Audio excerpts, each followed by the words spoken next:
Hello student, कैसे हैं आप सब। एक बार पुनः शिव कोचिंग क्लासेस पर स्वागत है। उम्मीद करता हूं आप सब अच्छे होंगे, मस्त होंगे, बेहतर होंगे, आपकी पढ़ाई बेहतर चल रही होगी। बच्चों, क्लास 12 फिजिक्स एनसीईआरटी में चैप्टर 6 चल रहा है, जिसमें आज का टॉपिक है दो लंबी परिनालिकाओं के मध्य अन्योन्य प्रेरकत्व का व्यंजक। आपको क्रम से समझाऊंगा बच्चों, आप लोग बिल्कुल निश्चिंत रहें, विधिवत आप तैयारी करेंगे। अन्योन्य प्रेरकत्व कहाँ होता है? जब दो परिनालिका होगी। एक सिंगल परिनालिका के लिए 100 प्रेरण की क्रिया होती है, वहां पर 100 प्रेरकत्व होता है।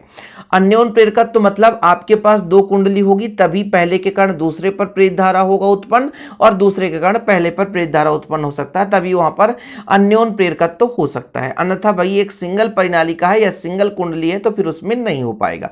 यह चीज आपके मन में फिट होना चाहिए। तो दो लंबी परिनालिका लेनी बच्चों। जैसे मैं एक परिनालिका कुछ इस प्रकार से बना देता हूं, मान लो, देखिएगा थोड़ा सा, फिर दूसरा भी बनाऊंगा। अभी मैं सिर्फ समझाने की कोशिश कर रहा हूं, आप लोग समझेंगे तभी कुछ समझ में आएगा बच्चों, नहीं तो फिर खत्म कहानी। दूसरा भी बनाना पड़ेगा। चलो भैया बनाना शुरू करते हैं।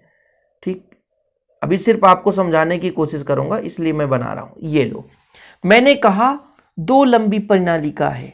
ठीक है, पहली परिनालिका को मैंने नाम दे दिया S1 और इसकी परिनालिका S2। पहले मेरी धारा प्रवाहित करेंगे तो पहले में प्रवाहित धारा के मान को हम बोलेंगे I1। ठीक है, दूसरे में प्रवाहित धारा को बोलेंगे I2। और दोनों की समान लंबाई, दोनों की समान लंबाई स्मॉल एल मान के चलेंगे।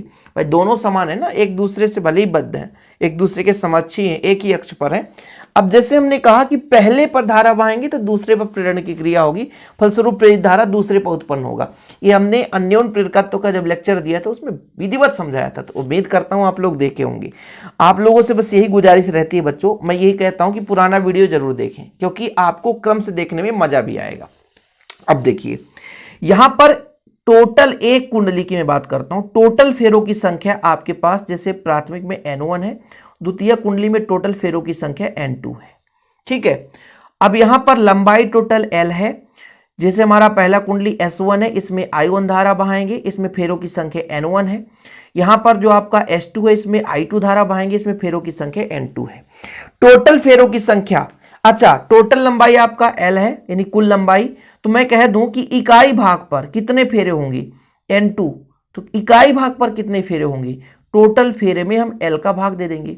जैसे मैं कहता हूं यहां पर इकाई भाग पर टोटल फेरे कितने होंगे N1, तो टोटल फेरों में हम L लंबाई का भाग दे देंगे।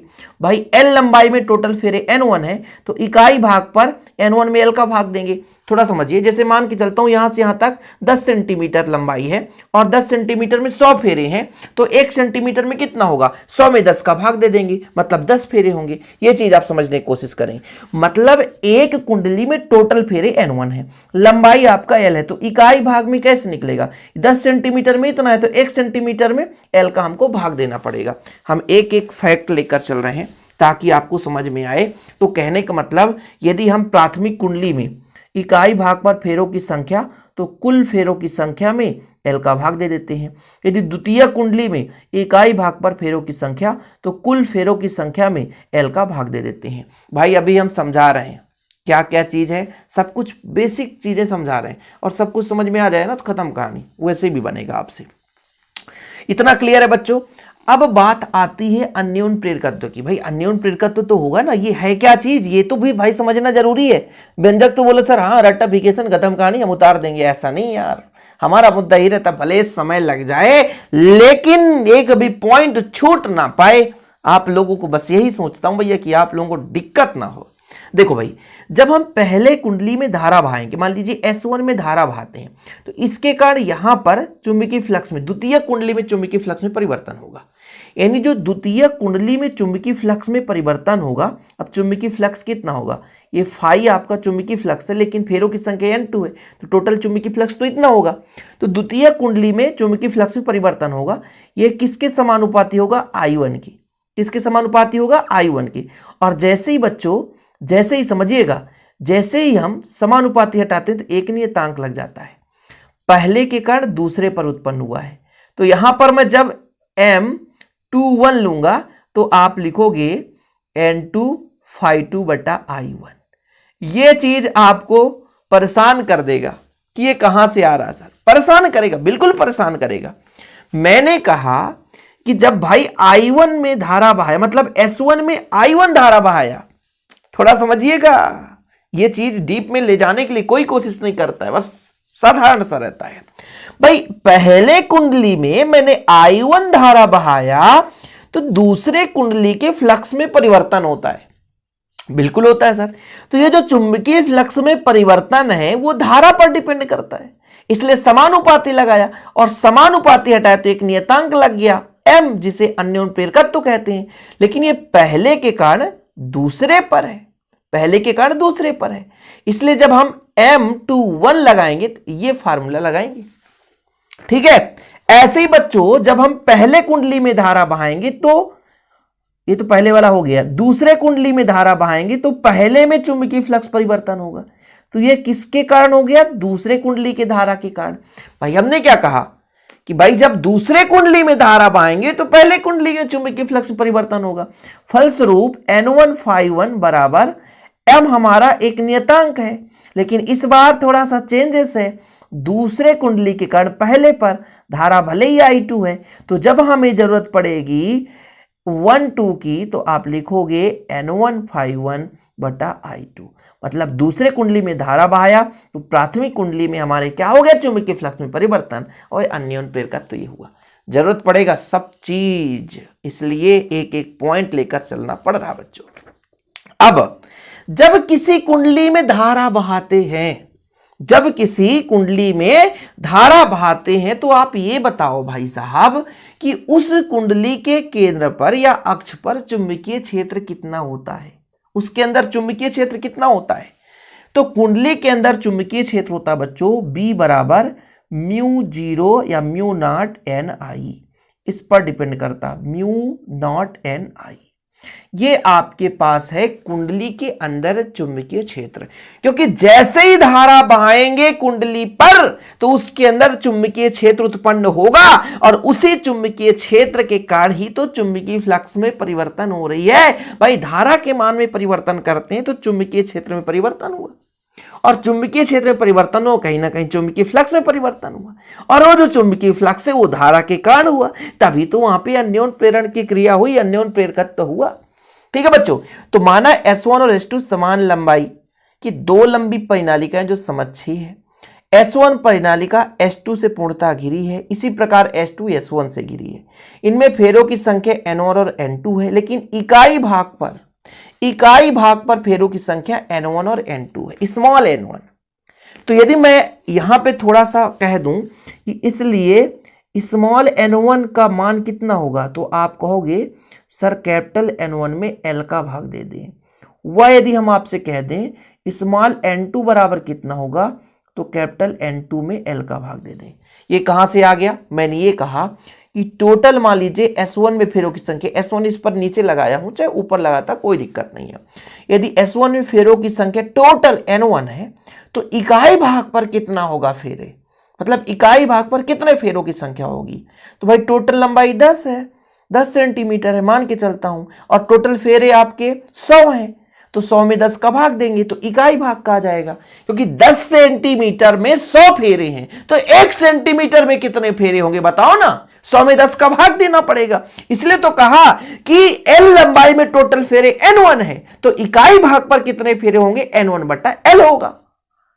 भाई 10 सेंटीमीटर लंबाई पे टोटल फेरे 100 हैं, तो 1 सेंटी पर कितने होंगे? 100 में 10 का भाग देंगे। ऐसा ही तो है भाई, समझ में आ गया बच्चों? ठीक, यहां पर एक एक पॉइंट नोट करके चलेंगे, तब आपको समझ में आएगा कि हम क्या पढ़ने जा रहे हैं, क्या नहीं पढ़ रहे हैं। जैसे मैंने कहा बच्चों कि प्राथमिक कुंडली में हमने धारा बहाया, पहले स्टेप S1 के सापेक्ष, मतलब S1 के सापेक्ष कर रहे हैं। S1 के सापेक्ष क्यों कर रहे हैं? क्योंकि S1 में हम धारा बहाएंगे। ठीक है, S2 का अन्योन्य प्रेरकत्व निकालेंगे, S2 का अन्योन्य प्रेरकत्व मतलब हमने क्या कहा कि मुझे M निकालना है दूसरे का पहले के कारण। ये आपके पास ये जो M21, इसका मतलब समझ में आ गया M21 का, कि पहले कुंडली में धारा बहाएंगे तो दूसरे पर अन्योन्य प्रेरकत्व कितना होगा। ठीक, हमने कहा भाई साहब ये हमारे पास प्राथमिक कुंडली है, थोड़ा समझने की कोशिश करें, सिर्फ हम आपको समझाना चाहते हैं। हम मान लो इसको कह दिए S1 है, इसमें धारा कितना बहाएंगे बच्चों? I1 धारा बहाएंगे। इसमें टोटल लंबाई कितनी है, L है। टोटल फेरों की संख्या है आपके पास N1 है। तो भाई एकांक लंबाई n स्मॉल n1 का मान कितना हो जाएगा, n1 बटा L हो जाएगा।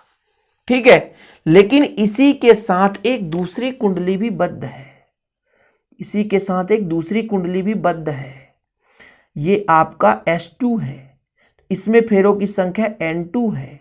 तो इकाई लंबाई पर फेरों की संख्या N2 बटा L है। ठीक है, ये जरूरी है, सब कुछ जानना जरूरी है। अब जैसे ही बच्चों अपन क्या करते हैं, प्राथमिक कुंडली में धारा बहाते हैं। प्राथमिक कुंडली में धारा बहाएंगे, थोड़ा समझने की कोशिश करेंगे। प्राथमिक कुंडली में धारा बहाएंगे, धारा। तो जब धारा बहाएंगे तो चुंबकीय क्षेत्र जनरेट हो जाएगा। यानी जैसे ही परिनालिका S1 में धारा बहाया जाता है तो उसके अंदर चुंबकीय क्षेत्र जनरेट हो जाता है। वो चुंबकीय क्षेत्र होता है μ0 N1I इकाई भाग पर। इकाई भाग पर कितने भाग पर, इकाई भाग पर। और यदि मैं N1 का मान रखूंगा तो आप कहोगे μ0 कैपिटल N1 बटा L इंटू I1। 1 क्योंकि पहले में धारा बहाया हमने। अभी तो सिर्फ इतना हमने आपको समझाया कि जब किसी कुंडली में धारा बहाया गया, जब किसी कुंडली में धारा बहाया गया तो उस कुंडली में चुंबकीय क्षेत्र कितना जनरेट हुआ, ये आपके पास चुंबकीय क्षेत्र आ गया। अब जैसा कि आपको मैंने बताया कि प्राथमिक कुंडली में तो धारा बहाया बच्चों, लेकिन चुंबकीय फ्लक्स में परिवर्तन किस कुंडली में होगा, तो द्वितीय कुंडली में। पहले के कारण दूसरे कुंडली में चुंबकीय फ्लक्स में परिवर्तन होगा। तो पहले के कारण मतलब पहले चुंबकीय क्षेत्र के कारण चुंबकीय फ्लक्स में परिवर्तन हुआ है। नोट करें थोड़ा सा कि भाई जैसे ही हमने पहले कुंडली में धारा बहाया तो इसमें चुंबकीय क्षेत्र हुआ, और इसी चुंबकीय क्षेत्र के कारण द्वितीय कुंडली पर चुंबकीय फ्लक्स में परिवर्तन होता है। ठीक है, चुंबकीय फ्लक्स का फार्मूला सबको पता है कि फाई बराबर होता है चुंबकीय क्षेत्र और कितने क्षेत्रफल से वो गुजर रहा है। ये चुंबकीय फ्लक्स है क्या, चुंबकीय क्षेत्र रेखाओं की संख्या। देखो भाई, कहीं पे चुंबकीय क्षेत्र जनरेट है वहां पर चुंबकीय क्षेत्र रेखाएं होंगी। अब हमारे प्राथमिक कुंडली में धारा बहाई गई, या पहली जो परिनालिका है हमारा, ये मान लीजिए S1 परिनालिका है। मैं कुंडली बोलूं परिनालिका बोलूं, थोड़ा समझने की कोशिश करेंगे। जैसे मैं कहता हूं कि परिनालिका S1 में धारा I1 बहाया तो इसमें हमारे पास क्या जनरेट हुआ, चुंबकीय क्षेत्र। और जब प्राथमिक परिनालिका यानी जो पहला परिनालिका है S1 परिनालिका है, इसी S1 के कारण S2 पे चुंबकीय फ्लक्स उत्पन्न हुआ है। तो φ2 जो उत्पन्न हुआ है वो B1 के कारण उत्पन्न हुआ है, और कितने क्षेत्रफल पर वो चुंबकीय क्षेत्र रेखाएं जा रही हैं इस पर डिपेंड करता है। ठीक बच्चों, यहां तक क्लियर है। अब B1 का मान कितना था हमारे पास, B1 का मान ये पूरा है। तो φ2 बराबर कितना हो जाएगा, वैल्यू पुट कर रहे हैं, देखिएगा यहां पे, फिर कंफ्यूज हो जाओ। ये आपका μ0 है, N1 है, फिर आपका I1 है बटा L है इंटू A है। ठीक, तो यहां पर थोड़ा सा लिखने की कोशिश करते हैं अपन कि यदि परिनालिका S1 में I1 धारा प्रवाहित किया जाए तो उसके अंदर चुंबकीय क्षेत्र कितना होगा, μ0 Ni। 1 में चल रहा है, 1 में। ठीक है बच्चों, यहां पर N1 का मान हमने पहले ही बता दिया।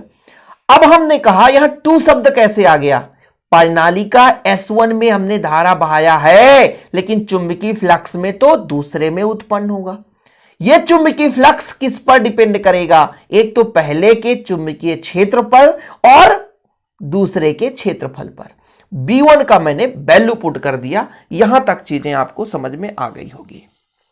अब मैंने आपको अभी इसके पहले एक फार्मूला समझाया था कि बच्चों जो आपका M मतलब पहले के कारण दूसरे पर, पहले के कारण दूसरे पर, मतलब पहले हमने धारा बहाया तो दूसरे पर चुंबकीय फ्लक्स में परिवर्तन हुआ। ये हमने पहले ही बता दिया था ना, पहले के कारण दूसरे पर। ठीक है, यहां तक क्लियर है बच्चों। अब इसकी वैल्यू यहां पे पुट कर देते हैं, वैल्यू पुट कर देते हैं तो आपका मान आ जाएगा M21 इक्वल, देखो भाई N2 है तो N2 रहने दो, बटा I1 है तो I1 रहने दो। बच्चों φ2 का मान कितना आया, μ0 N1 I1 upon L into A। देखो जरा, कुछ कट रहा है क्या? हाँ सर, I1 से I1 कट रहा है, तो M21 आ गया मान हमारा mu naught N1 N2 A बटा L। कहानी में ट्विस्ट आएगा, अभी देखो, पहले के कारण दूसरे पर अन्योन प्रेरकत्व निकल कर आ गया। लगता है कठिन है लेकिन होता नहीं भैया, लगता तो कठिन है लेकिन कठिन होता नहीं है, बस थोड़ा सा ध्यान देना है। तो जैसा कि मैंने यहां पे समझाया कि φ2 जो है दूसरे कुंडली में चुंबकीय फ्लक्स है, ये पहले के कुंडली में बार बार बोल रहा हूं परिनालिका है, तो कंफ्यूज मत होना, पहले इसके पहले कुंडली चली आ रही थी इसलिए बार बार कुंडली, परिनालिका है, ठीक है। मतलब दूसरे परिनालिका पर जो चुंबकीय फ्लक्स है वो पहले के कारण है, इसलिए B1 है, B1 का मान रखा मैंने। अब मैंने कहा कि पहले के कारण दूसरे पर जो अन्योन प्रेरण है, तो पहले में हमने धारा प्रवाहित किया, दूसरे में फ्लक्स में परिवर्तन हुआ, और वो कैसे हुआ, इसलिए स्टार्टिंग में मैंने आपसे समय लिया बच्चों। फिर φ2 का मान रख दिया, I1 से I1 कट गया, ये हमारा एक्चुअल में M21 का मान आया। M21 का मतलब पहले के कारण दूसरे पर अन्योन प्रेरकत्व। कहानी यहां तक ठीक है। अब बात करते हैं आगे की, ठीक है, इसी के आगे की बात करते हैं। डायग्राम हमारा वही काम आ जाता, लेकिन थोड़ा सा डायग्राम हमको चेंज करना पड़ेगा ताकि आप लोगों को दिक्कत ना हो सके। अब भाई साहब हमने कहा था, देखिएगा, हमने कहा था कि ये हमारे पास प्राथमिक कुंडली है, ठीक है, थोड़ा समझिएगा भाई, समय लूंगा आपसे। और फिर भैया ये हमारा द्वितीय कुंडली है, बार बार बनाने का तात्पर्य आपको क्लियर होना चाहिए। अब इस बार इसमें I1 धारा बहाया था ना S1 में, इस बार हम इसमें I2 धारा बहाएंगे।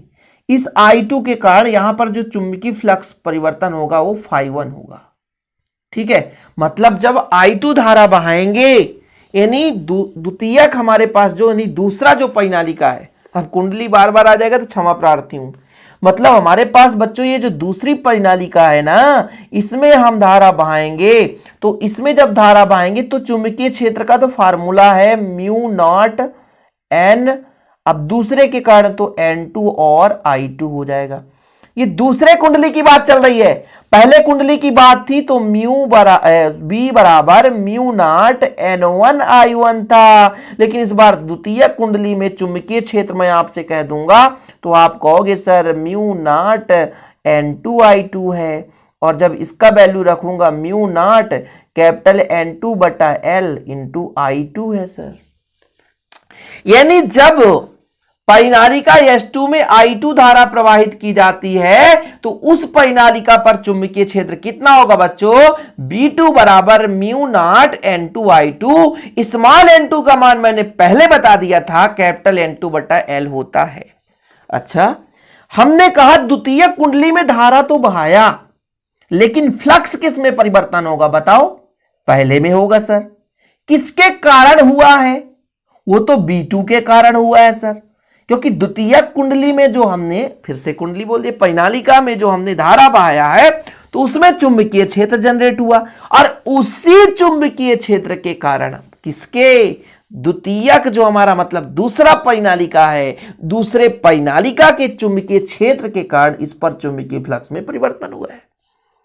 भाई ये जो φ1 है वो किसके कारण हुआ है, द्वितीयक हमारे पास जो परिनालिका है, मतलब दूसरी परिनालिका है, दो परिनालिका है S1 और S2 है, तो जो हमारे पास दूसरी परिनालिका उसमें I2 धारा बहाया, उसी कारण चुंबकीय क्षेत्र जनरेट हुआ, और उसी चुंबकीय क्षेत्र के कारण जो पहली परिनालिका है बच्चों, इस परिनालिका पर चुंबकीय फ्लक्स में परिवर्तन होगा जो φ1 के बराबर होगा। इसकी वैल्यू यहां पर पुट करेंगे तो φ1 का मान कितना आ जाएगा, यहां पर देखो म्यू नॉट N2 I2 बटा L इंटू A, ये φ1 का मान आ गया। यहां तक क्लियर। लेकिन जब भाई साहब मैंने ये आपको पहले भी बताया था कि ये तो आपके पास प्रत्येक फेरे से बद्ध चुंबकीय फ्लक्स है, प्रत्येक फेरे से कितना फ्लक्स में परिवर्तन हो रहा है। अब मैं अन्योन प्रेरकत्व की बात कर रहा हूं, द्वितीयक में धारा बहाया, प्राथमिक कुंडली में अन्योन प्रेरण की क्रिया हुई, मतलब द्वितीयक परिनालिका में जैसे हमने धारा बहाया तो पहली परिनालिका में हमारे पास अन्योन प्रेरण होगा, मतलब प्रेरण की क्रिया होगी तो वहां पर अन्योन प्रेरकत्व। तो मैंने कहा बच्चों दूसरे में धारा बहाया तो पहले में चुंबकीय फ्लक्स में परिवर्तन हुआ। दूसरे में धारा बहाए तो पहले में चुंबकीय फ्लक्स में परिवर्तन हुआ। N1 I2 और पूरा वैल्यू रखो म्यू नॉट N2 I2 बटा L इंटू ए। I2 से I2 काट दो तो बचेगा क्या बच्चों, ये म्यू नॉट N1 N2 और क्या बचा, A अपान L। यही तो बच रहा है कि कुछ और बच रहा है, नहीं बच रहा है, M12। ये भी वही चीज है। और इसके पहले मैंने यहां पर दिखाना चाहूंगा भाई, यहां पर देखो ये भी वही चीज है, एक समीकरण एक है, यहां पर भी आपका मान mu naught N1 N2 A बटा L है। और भैया समीकरण हमारा ये 2 है, यहां पर भी वही चीज है, दोनों सेम आ रहा है, मतलब पहले के कारण दूसरे पर और दूसरे के कारण पहले पर, दोनों पर अन्योन्य प्रेरकत्व तो सेम आता है। तो देखो जरा बच्चों, φ1 का मान B2A हो गया, यानी पहले पर जो चुंबकीय फ्लक्स में परिवर्तन होगा वो दूसरे में धारा बहाने के कारण जो चुंबकीय क्षेत्र हुआ है उसके कारण हुआ है। अब B2 का मान रख दिया गया। फिर हमने कहा कि दूसरे में जब धारा बहाया है तो पहले पर अन्योन्य प्रेरकत्व कितना होगा, तो दूसरे के कारण पहले पर चुंबकीय फ्लक्स में परिवर्तन हो रहा है। φ1 का वैल्यू पुट कर दिया, I2 से I2 कट गया तो आपका मान ही आ गया। समीकरण 1 और 2 जो भी आपका रहा होगा बच्चों, उससे हम देखें कि M21 व M12 दोनों बराबर होता है, कुछ भी नहीं है, बस यही है, दो लंबी परिनालिकाओं के बीच अन्योन्य प्रेरकत्व वही रहता है। ठीक है, यदि क्वेश्चन आएगा बच्चों तो यहीं तक करना है, आगे कुछ करने की जरूरत नहीं है। इसके आगे और भी आप करना चाहते हो तो 1 2 4 लाइन है, लेकिन यदि एग्जाम में इतना कर देते हो बच्चों तो आपको पूरे अंक मिल जाएंगे कि दो लंबी परिनालिकाओं के बीच अन्योन्य प्रेरकत्व वही रहेगा, चाहे विद्युत धारा किसी भी परिनालिका में प्रवाहित किया जाए। इससे क्या निष्कर्ष निकलता है, M12 बराबर M21, क्या निष्कर्ष निकलता है कि दो लंबी परिनालिका है उनके बीच अन्योन्य प्रेरकत्व वही रहता है, चाहे विद्युत धारा कहीं भी बहे उसमें कोई परिवर्तन नहीं होगा। तो फिलहाल आज के लिए इतना ही बच्चों, मिलते हैं ऐसे वीडियो के साथ, नए टॉपिक के साथ। आप लोगों का प्यार और सपोर्ट बना रहे, हम निरंतर आप लोगों के लिए मेहनत करते रहेंगे। जय हिंद, वंदे मातरम। और हाँ बच्चों, डिस्क्रिप्शन पे ऐप का लिंक मिल जाएगा, ऐप भी डाउनलोड कर लें। यदि नोट्स लेना है तो कॉन्टैक्ट नंबर है 9685 29 91 49, 9685 29 91 49।